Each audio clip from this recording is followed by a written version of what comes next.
Hey girl, hey. So the other day I decided to watch this documentary, I guess it would be a documentary, on Netflix called Black Barbie. And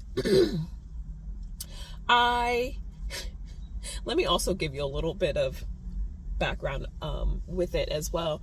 The day before, have decided that I'm going to go ahead and start my somatic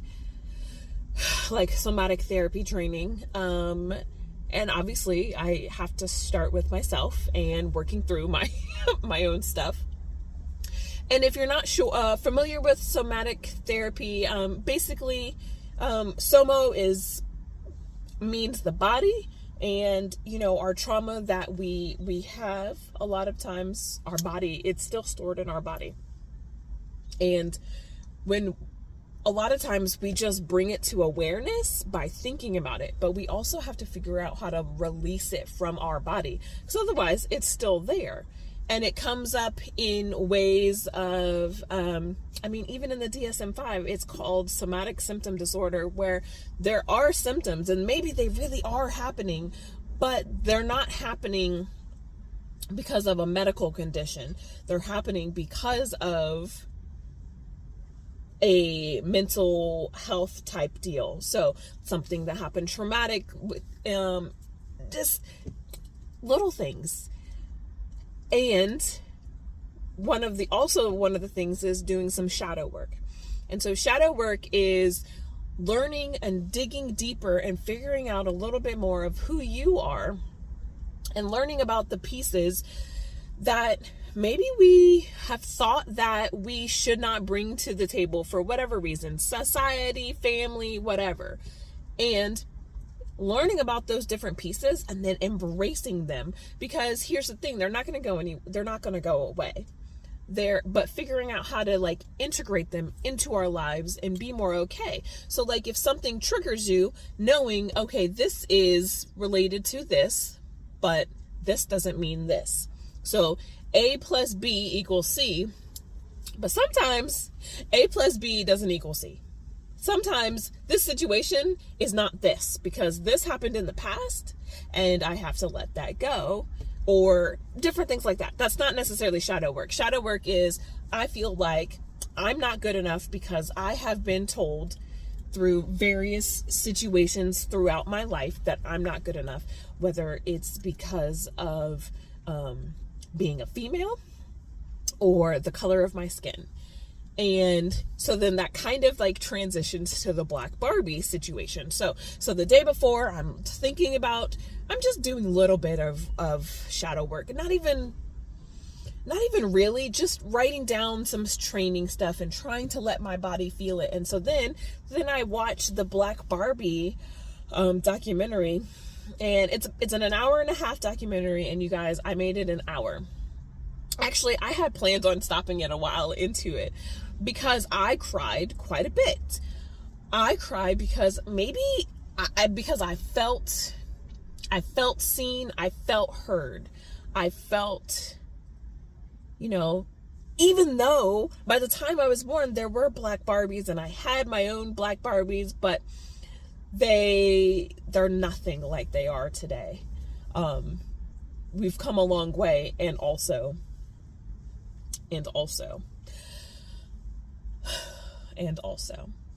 anyway, let's not digress. Focusing.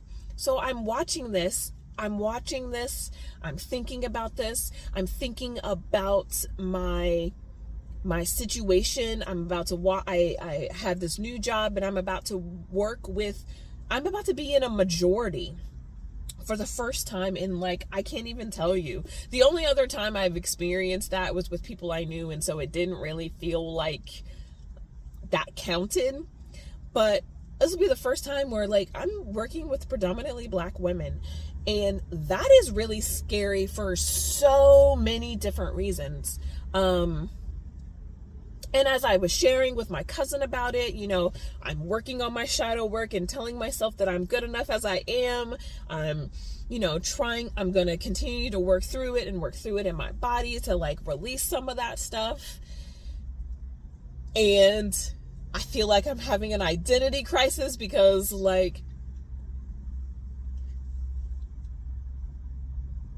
all my friends are white, but also I'm feeling to like embrace me and figure out who I am. And then I watch this Black Barbie documentary, and I'm like, yes, I don't feel good enough. And then I spiral, and I don't even realize I'm spiraling, y'all.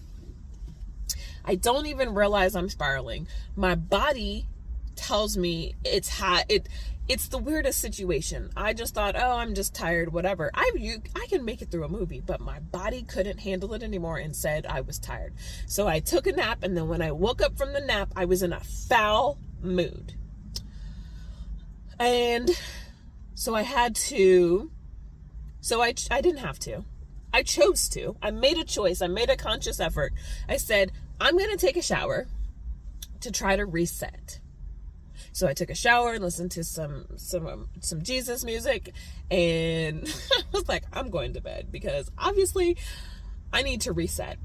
Woke up, much better attitude, shared with my cousin, and talked about the fears that I have going into this new environment, working on my own shadow work stuff, trying to release some of that stuff, trying not to, and it's, y'all, and trying to remember to not have any counter transference with these girls, these young girls that I'm going to be working with, trying to work through my own young girl stuff so that I don't project anything onto them, so that I can be my most healed version of myself while working with these girls. Will I struggle? Heck yes, because I am working through a lot of trauma, a lot of unspoken things. But also, I'm really excited. Okay, I say I'm really excited about this journey because I feel like the more I keep pushing through, the more I find about me, the more I really like me, the more I embrace me, the more confident I can be, because I know that God created me to be who I am, and the experiences that I went through, even though some of them really sucked, okay? It could have been worse. And also, these situations made me the person that I am today. So I'm excited to learn more about me. And I know that it's like an onion. There are so many layers. And I know that right now I'm going to be like, yes, this is so good. This is so whatever. I'm happy for this. And then maybe in the next week, I'll be like, oh my gosh, maybe this is not the good idea. But remembering for myself to keep pushing through, and to remember that I'm here to make a difference, and that I'm here to make a difference and shine my light and share my light and my love with everyone who comes in contact with me. And remember that, God, I don't feel qualified to do any of the things that I am about to do, but I have to remember that God doesn't call the qualified, He qualifies the called. And so trying to remember to hold on to that and trust the process. And maybe you're being called to do something. Maybe you feel called to do something and you're like, I don't know what this is. Try to trust the process and know that it's going to work out. I don't know how, but it will. So I think that's it today. Remember, you are beautiful, you are amazing, and you are enough just the way you are. Bye.